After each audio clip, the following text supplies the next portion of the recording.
Assalamualaikum warahmatullahi wabarakatuh. Perkenalkan, nama saya Diana Hanifah dengan NIM 2204308 dari Prodi Akuntansi. Saat ini saya akan mempresentasikan tugas dari mata kuliah Hukum Bisnis dan Regulasi mengenai UMKM. Terdapat 4 subbab materi, yaitu pengertian UMKM, kriteria UMKM, jenis-jenis UMKM, serta persoalan hukum bisnis UMKM. A. Pengertian dari UMKM.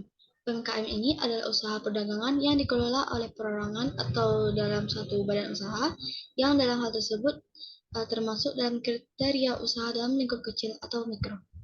Terdapat 3 macam usaha, yaitu usaha mikro, kecil, dan menengah. Usaha mikro ini usaha yang dimiliki oleh perorangan atau badan usaha yang telah memiliki kriteria usaha mikro sesuai dengan undang-undang. Kemudian usaha kecil, usaha ekonomi produktif secara sendiri berdiri yang dikerjakan oleh pribadi atau badan usaha dan bukan dari anak perusahaan tersebut atau bukan cabang dari suatu usaha besar atau menengah, dan telah sesuai dengan kriteria usaha kecil dan sesuai dengan undang-undang. Kemudian usaha menengah, usaha yang berdiri sendiri dan bukan termasuk pada usaha anak atau cabang dari suatu perusahaan yang dikuasai atau dimiliki oleh perusahaan, baik langsung atau tidak langsung, pada usaha besar dan jumlah kekayaan bersih atau hasil penjualan tahunnya seperti yang telah diatur dalam undang-undang. Kemudian ada kriteria UMKM. Yang pertama itu usaha mikro, memiliki keuntungan usahanya sebesar 300 juta dan memiliki aset atau kekayaan bersih minimal sebanyak 50 juta. Kemudian usaha kecil memiliki kriteria berkisar keuntungannya sebesar 300 juta sampai dengan 2,500 juta. Kemudian usaha menengah. Usaha menengah ini usaha yang dijalankan oleh seorang atau lembaga kelompok yang berpatokan pada peraturan undang-undang. Memiliki ciri-ciri yaitu memiliki keuntungan 2,500 juta sampai dengan 50 miliar dalam 1 tahun, serta kekayaan bersihnya mencapai 500 juta dalam 1 tahun. Terdapat jenis-jenis UMKM, yaitu 1. Usaha kuliner. Usaha ini banyak diminati karena memiliki modal yang tidak besar, dan usaha bisnis ini menjanjikan karena mengingat semua orang membutuhkan makanan. Kemudian kedua itu usaha fashion. Usaha bidang fashion ini juga diminati karena setiap tahun memiliki model tren fashion yang baru dan selalu hadir dan tentunya meningkatkan pendapatan bagi pelaku bisnis. Kemudian usaha agribisnis. Usaha agribisnis ini tidak harus memodalkan tanah yang cukup luas, cukup memanfaatkan pekarangan rumah yang bisa disulap menjadi lahan agribisnis yang menguntungkan. Kemudian yang keempat yaitu usaha elektronik. Contohnya seperti material elektronik, jual lampu, jual perlengkapan musik, perlengkapan sound system, setrika, rice cooker, dan lain sebagainya. Kemudian usaha furniture, contohnya seperti perlengkapan dapur, lukisan, perlengkapan ruang tamu, kursi, meja lampu, material bangunan, dan lain sebagainya. Kemudian yang keenam, usaha bidang jasa. Contohnya seperti servis HP, sepeda, mesin cuci, AC, WiFi, kemudian ada tukang potong rambut, bersih-bersih, tambal ban, salon kecantikan, fotografer, dan lain sebagainya. D. Persoalan hukum bisnis UMKM. Yang pertama itu permodalan. Dalam perusahaan akan tumbuh dan dapat memperluas pasarnya, namun memiliki modal yang terbatas, bahkan sebagian UMKM masih belum tersentuh lembaga keuangan. Sehingga banyak UMKM yang mengambil jalan untuk memanfaatkan lembaga keuangan mikro, walaupun dengan beban dan risiko yang cukup berat. Yang kedua, distribusi barang dan pemasaran yang kurang tepat.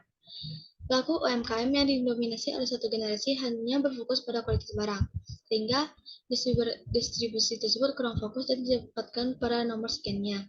Padahal salah satu permasalahan UMKM ini yang sering terjadi adalah distribusi dan pemasaran yang kurang tepat. Untuk mengatasi hal tersebut, kita harus belajar mengenai metode pemasaran yang tepat sasaran. Yang ketiga, mendapatkan dan mempertahankan pelanggan. Permasalahan para pelaku UMKM yang baru memulai usaha yaitu mendapatkan pelanggan. Untuk mendapatkan pelanggan, hal yang harus dilakukan yaitu menentukan pasar dan menyiapkan strategi yang tepat dalam bersaing. Kemudian permasalahan lainnya yaitu bagaimana mempertahankan para pelanggan, karena mempertahankan pelanggan lebih sulit daripada mendapatkan pelanggan. Yang keempat yaitu manajemen keuangan. Manajemen keuangan ini berhubungan langsung dengan arus kas. Pengelolaan arus kas yang salah akan menimbulkan masalah pada bisnis. Pengelolaan keuangan yang tidak efisien akan membuat masalah. Salah satunya seperti masalah yang dihadapi pada keuangan, yaitu pengeluaran keuangan yang lebih besar daripada pemasukan. Hal ini dapat menimbulkan kerugian.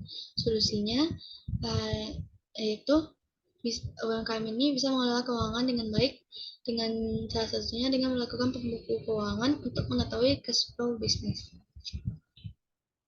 Kemudian yang kelima yaitu perizinan. Kepemilikan badan hukum yang jelas hanya dimiliki oleh segelintir dari pelaku UMKM.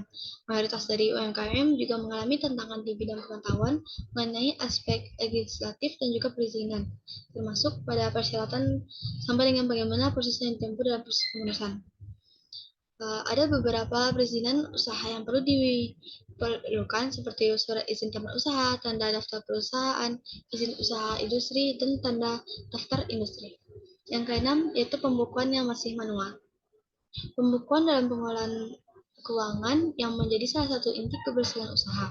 Kesulitan dalam perhitungan omset, laba kotor sampai dengan laba bersih karena pembukuan yang masih manual seringkali menghambat UMKM untuk bisa grow dan scale up bisnisnya.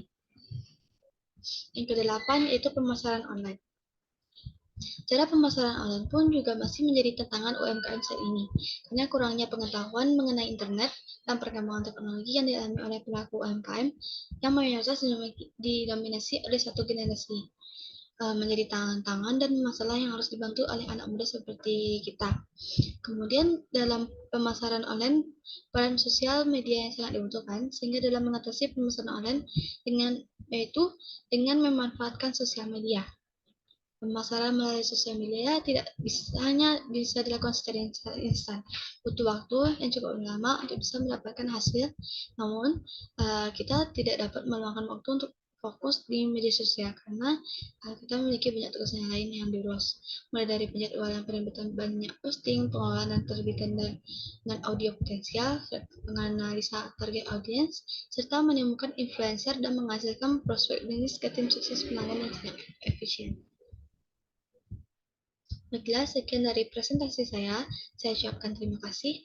Assalamualaikum warahmatullahi wabarakatuh.